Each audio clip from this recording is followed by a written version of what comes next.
Now, back to more of Behind the Scenes at the Hanover Theater. And your host, Lisa Condon.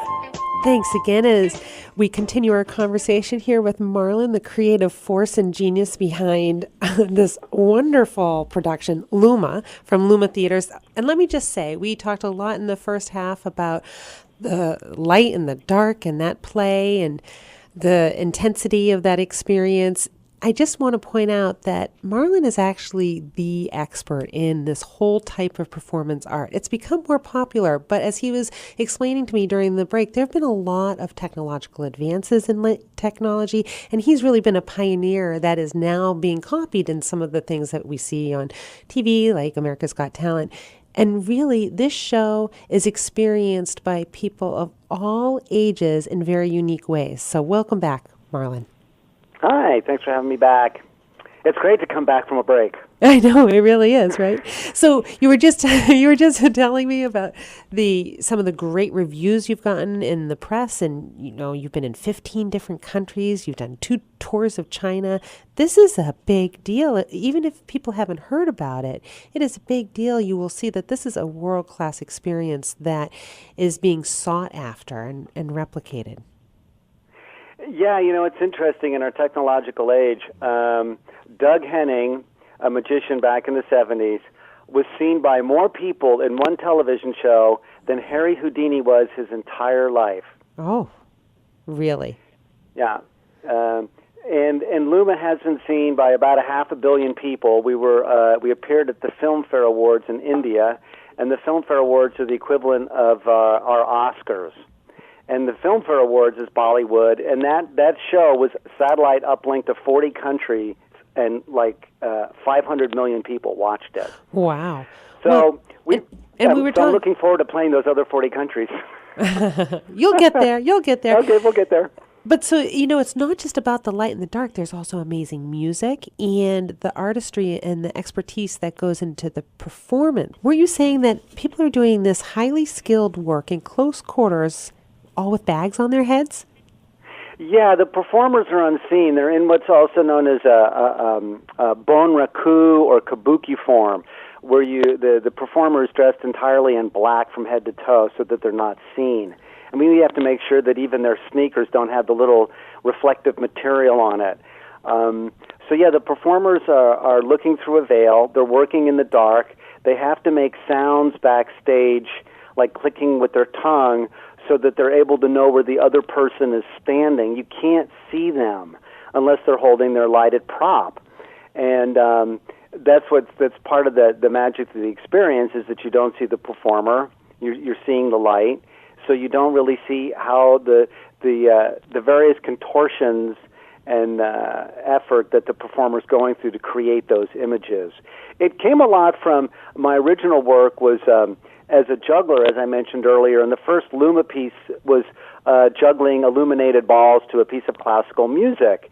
And I saw the difference when you stripped away the performer, and then the audience is just viewing the pattern. Right. The pattern that's created. And I wanted that to be the focus.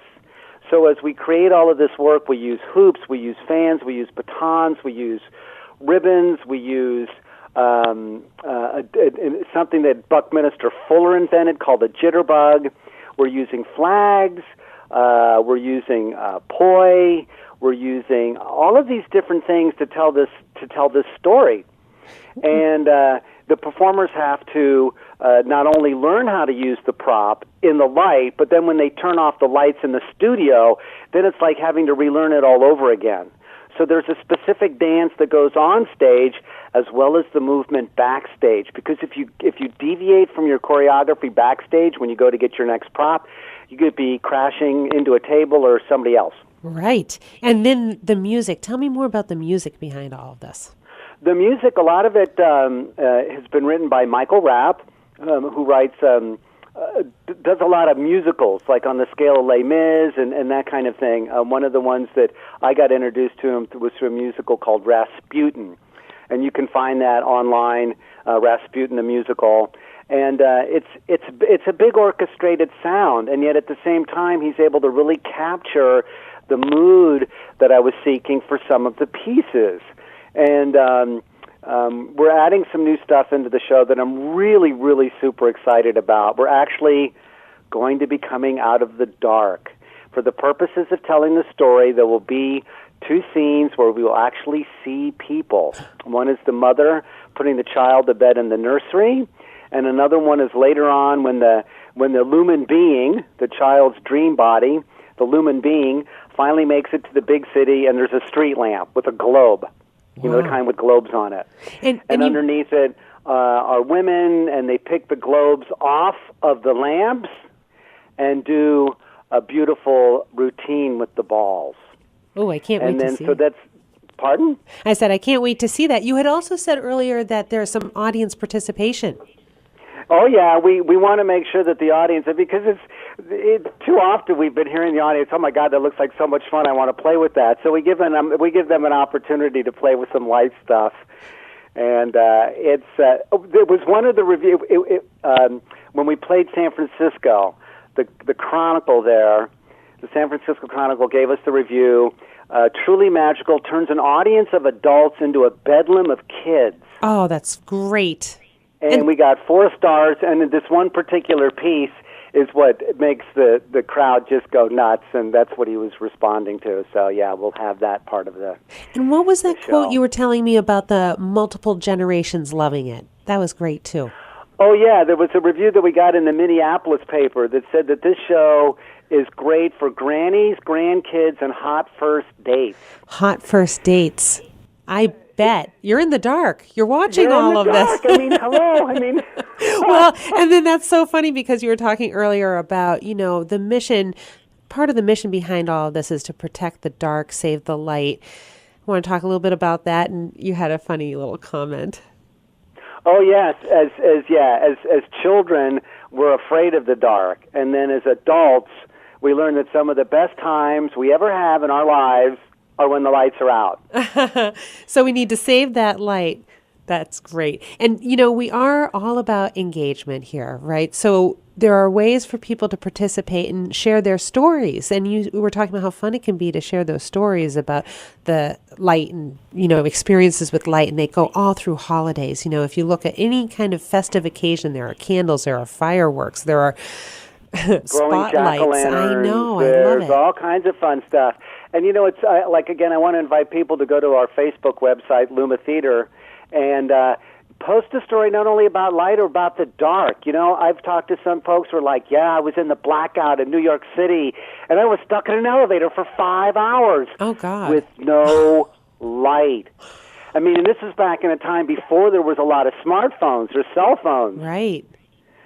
So, yeah. Okay, so the question there, I have to ask, was he alone or was he with a crowd of people in the dark? I couldn't, you know, I think he was with some other folks. That's weird. Yeah. I bet they all got to know each other by the end of the 5 hours. Yeah, but you can't remember a face in the dark, can you? No. That's really funny. So anything else you want to leave people with before we end our time? It's been so fun talking to you. I can't wait to see this show.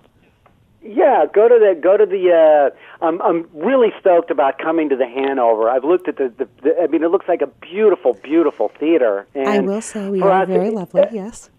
For me, it's an honor. I mean, really, to be able to create something that's nothing more than an idea back in 1989 and continue to hold on to the vision through thick, through thin, never stop dreaming, never giving up on the dream, and being able to come to a place like this and be received and be considered and looked at. And it's just like, you know, for all of you folks listening out there, if you have a dream, don't give it up. Never, never give up on your dream. That's right. Follow your passion. And everybody follow this passion to Friday, May 2nd, 7 p.m. is our show for Luma. And it's going to be fabulous. The colors are beautiful and everything from grannies to hot first dates. They're going to love it. It's a great time of day. And I am sure that we're going to be doing lots of fun promotions and packages. I'm sure there will be some dinner theater packages around this. I am sure Laurie's going to have some Facebook contests on the Hanover Theater site as well. Check out our website,